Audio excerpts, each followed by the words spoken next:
yoqqan chiroyli qo'yni oldiki, bir akamiz bor. 50 ta oilasi bor. Xudo rozi bo'lsinki, safarga ketyapti. Haqiqatan ham ota bo'lsa shunaqa bo'lsa-da, bolalarimning holidan xabar oling. Ikkita qo'y oling, bitta oilaga qanchadan to'g'ri kelsa, shunchadan taqsim qiling dedi. Bu qassobga qanchadan to'g'ri keldi? 1 kiloyu 550 gram. 1 kiloyu 550 gramdan to'g'ri kelibdi. Xudo rozi bo'lsin akamizni bir duo qilasiz. Bu Sobirjon akam, qassob ukamizni dadalari, o'zimizga ustoz bo'ladi bunaqa saxovat yaxshi ishlarda. Ustoz bir akamizni duo qiling. Shu dunyoda shunaqa yaxshi insonlar bor ekanda, qarang. Ya Rabbim. Amin. Bunday insonlarni ko'paytirgin. Amin. Allohim ularni ishini qilayotgan ishlariga baraka bergin, halol pok rizq berib bardavom qilgin. Undan keyingi farzandlari ham o'rnak bo'lib, doimiy shunaqa ihson qiladiganlar bo'lsin. Robbim Alloh ularni o't bolasidan, suv bolasidan, bemahal o'limidan, noo'rin tuhmatdan o'zini asragin. Yana dunyosiga, joniga baraka bergin. Alloh taolo qalblardagi yaxshi niyatlarni o'zing bilib turibsan.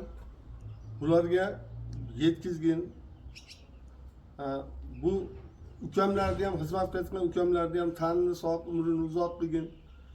Mana shunchalik pul chiqaribdi bu ukam. Shular labbay deb shu ishlarni qilyapti. Bularni ham tanini sog', umrini uzoq qilgin.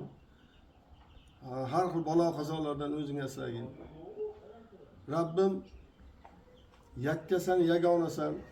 Ularni hammalarini, bu ihson qilgan ukamlarni hammalarini ham bunaqa yomon kasalliklardan o'zing asragin. Tanini sog', umrini uzoq qilgin. Topqoniga umringizga baraka bergin. Akamizda yaxshi odamlar bor. Hozirga aytdim-ku, bittasi akamizga telefon qildi, Sobirjon akamizga. Shu Husniddinni alohida duo qiling. Bir yaxshi ishlar bo'lyapti debdi. Bu narsaga biz xursand ham bo'lmaymiz. Chunki o'ziga ham aytdim, hozir kimlardir juda ham yomonlab tashlaydi, biz bunga xafa bo'lmaymiz. Chunki maqsad odamlarga yaxshi ko'rinish, yomon ko'rinish emasda, maqsad shu yetim bolalar xursand bo'lsa edi, buni orqasiga Xudoy taoloning rozichiligi yashirilganda. Albatta. Bizga shu narsa kerak xolos. Albatta. Men kechada telefon qilib men shunaqa duo qiling desa ko'zimga yosh kelib ketdi-da. Bu biladigan odam ham bor, bilmaydigan odam ham bor. Biz yaxshilardan bo'laveraylik, ular ham hammasi yomonlar ham yaxshi bo'lib ketsin. Dunyoda hamma yaxshi bo'lib ketsin. Rasulimiz dunyoga yaxshilik qilish uchun kelgan. Yaxshilik. Biz o'shanday zotni ummatimiz deyapmizmi? Demak, o'shan qara intilishimiz kerak. Xudo o'sha intilishligimizdan adashtirib qo'ymasin. Azzaru salomat aka, siz ham safaringiz bexatar bo'lsin. Xudoya bu joyda qolgan yetim bolalaringiz, oilalaringiz hammasi tinch bo'lsin kelganingizda. Salomat bo'ling, yaxshi bo'lib keling.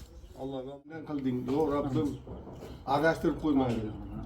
Bu tugatib qo'ymagin, bardavom qilgin. Do'sti dushmanni oldida Allohim to'xtab qolmasin. Bu ihson qilgan, bu aytgan odamlaringizni ham Robbim Alloh bu dunyoda o'zi mana juda ham ta'sirlanib ketyapman-da. Bunaqa qiyin narg'i dunyosini ham bergin. Ikkala dunyosini bergin. Bu dunyoda aziz qilishlarni ham yana aziz qilsin. Xalq xizmatidan, yetimlarning xizmatidan, masjid xizmatidan charchamanglar.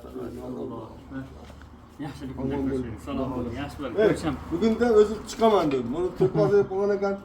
Bir chiqib gaplashib kelaman dedi. Xudoyimchi ko'rsatib qo'ydi. Asta. Men buni uni istayman. Seshanbalarda chiqing bo'ptimi? O'sha chiqib bugun chiqaman dedi. Xudo xolasa, xudo xolasa. Bo'ldi, bo'pti. To'qqiz qoldi xolos mana.